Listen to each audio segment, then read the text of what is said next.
नमस्कार दोस्तों, आज हम एक ऐसा सवाल उठाने जा रहे हैं जो शायद किसी बड़े न्यूज चैनल की हेडलाइन नहीं बना, किसी प्राइम टाइम डिबेट में नहीं आया और न ही किसी बड़े अखबार के पहले पन्ने पर छपा। सवाल ये है, क्या देश में न्यायालयों के फैसले भी अब मीडिया की मर्जी से खबर बनते हैं? क्या किसी व्यक्ति से जुड़ा हर नकारात्मक आरोप तो ब्रेकिंग न्यूज होता है, लेकिन जब कोर्ट से उसके पक्ष में आदेश आता है तो मीडिया अचानक चुप क्यों हो जाती है? आज हम बात करेंगे बापू आसाराम जी और नारायण साईं से जुड़े पानीपत कोर्ट के उस बड़े फैसले की, जिसे इलेक्ट्रॉनिक मीडिया ने लगभग पूरी तरह नजरअंदाज कर दिया। दोस्तों, सबसे पहले बात करते हैं तथ्यों की, क्योंकि जन जागरण मंच भावनाओं से नहीं, दस्तावेजों और कोर्ट के आदेशों से बात करता है। पानीपत की एडिशनल सेशन कोर्ट ने आसाराम बापू नारायण साईं जी से जुड़े एक अहम मामले में सरकारी गवाह महेंद्र चावला को बड़ा झटका दिया है। महेंद्र चावला ने दंड प्रक्रिया संहिता की धारा 311 के तहत कोर्ट में कई अर्जियां दाखिल की थी। इन अर्जियों का उद्देश्य था मुकदमे में अतिरिक्त साक्ष्य को जोड़ना, लेकिन कोर्ट ने 1 अक्टूबर और 18 नवंबर 2025 को दायर धारा 311 की सभी अर्जियों को खारिज कर दिया। आइए जरा गौर करते हैं कि धारा 311 क्या होती है। अब जरा सरल भाषा में समझते हैं। धारा 311 सीआरपीसी का मतलब होता है, अगर कोर्ट को लगे कि कोई गवाह या कोई सबूत न्याय के लिए अनिवार्य है तो कोर्ट उसे बुला सकती है या स्वीकार कर सकती है। लेकिन यह धारा किसी भी कीमत पर सबूत जोड़ने का हथियार नहीं है। नहीं इसका उपयोग चार्जशीट से बाहर के दस्तावेजों को जबरन घुसाने के लिए किया जा सकता है। यही बात पानीपत कोर्ट ने कही। सरकारी गवाह महेंद्र चावला ने कोर्ट से यह मांग की थी कि कुछ पुराने शिकायत पत्र, आरटीआई से प्राप्त दस्तावेज, डाक रसीदें, मोबाइल रिकॉर्ड और हस्तलेख विशेषज्ञ की रिपोर्ट, इन सभी को अतिरिक्त साक्ष्य के रूप में मुकदमे में शामिल किया जाए। उनका दावा था कि आरोपी प्रभावशाली है, पुलिस के पहले रिकॉर्ड सुरक्षित नहीं रखे, इसलिए द्वितीय साक्ष्य अनुमति दी जाए। इस पर आरोपी पक्ष के वकीलों ने क्या कहा, यह भी गौर करने वाली बात है। अब यहाँ से कहानी दिलचस्प हो जाती है। आरोपी पक्ष के अधिवक्ताओं ने इन मांगों का कड़ा विरोध किया। उन्होंने कोर्ट को बताया कि जिन दस्तावेजों की बात की जा रही है वे चार्जशीट का हिस्सा ही नहीं थे। न तो किसी जालसाजी का आरोप है, न ही फोटोकॉपी पर किसी विशेषज्ञ की राय स्वीकार की जा सकती है। इलेक्ट्रॉनिक साक्ष्य भारतीय साक्ष्य अधिनियम के मानकों पर खड़े नहीं उतरते। कोर्ट की सख्त टिप्पणी अब सुनिए जरा कोर्ट ने क्या कहा, शब्दों पर जरा ध्यान दीजिए। एडिशनल सेशन कोर्ट ने कहा कि यह साबित नहीं हो पाया कि जिन दस्तावेजों को पेश किया जा रहा है वे वही है और जो कभी पुलिस को दिए भी गए थे। आरटीआई दस्तावेजों की प्रामाणिकता स्थापित नहीं हुई, इलेक्ट्रॉनिक रिकॉर्ड कानून के अनुरूप नहीं है। ऐसे दस्तावेज स्वीकार करना मामले की दिशा बदल देगा और सुनवाई में अनावश्यक देरी करेगा। आखिर कोर्ट ने सभी अर्जियों को खारिज कर दिया। अंततः कोर्ट ने स्पष्ट आदेश दिया कि धारा 311 के तहत दायर सभी आवेदन मामले के न्याय संगत निपटारे के लिए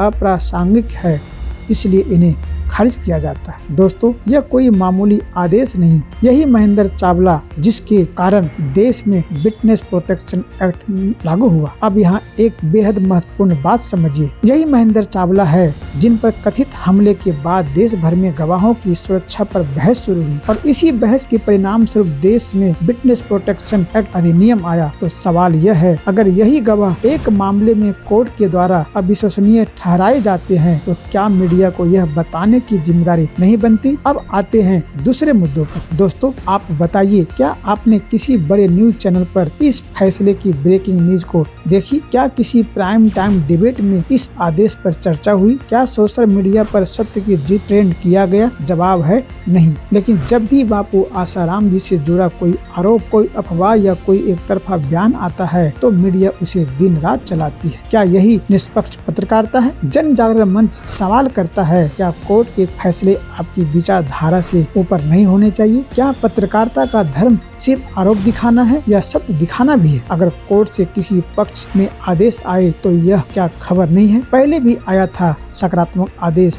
बापू आसाराम जी की बात। दोस्तों, यह पहला मौका नहीं है। 11 नवंबर 2025 को पानीपत की मजिस्ट्रेट की अदालत ने बापू आसाराम जी से जुड़े एक अन्य मामले को बंद करने का आदेश दिया था। उस वक्त भी मीडिया लगभग मौन रही। जन जागरण मंच का स्पष्ट मत है, हम यह नहीं कहते कि किसी को दोषी या निर्दोष यूट्यूब चैनल तय करे, लेकिन हम यह जरूर कहते हैं कोर्ट के आदेश को छुपाना न्याय के साथ अन्याय है। एक तरफा नैरेटिव दिखाना समाज को गुमराह करना है। दोस्तों, आज हम अपने आप को कोई राय नहीं, कोर्ट का आदेश दिखाया है। अब फैसला आपको करना है। क्या सच छुपाया जा रहा है? क्या मीडिया चयनात्मक न्याय कर रही है? और क्या आम जनता को पूरा सच जानने का अधिकार नहीं है? क्या आपको लगता है कि यह सवाल जरूरी है? तो वीडियो को लाइक करें, शेयर करें, कमेंट में अपनी राय रखें।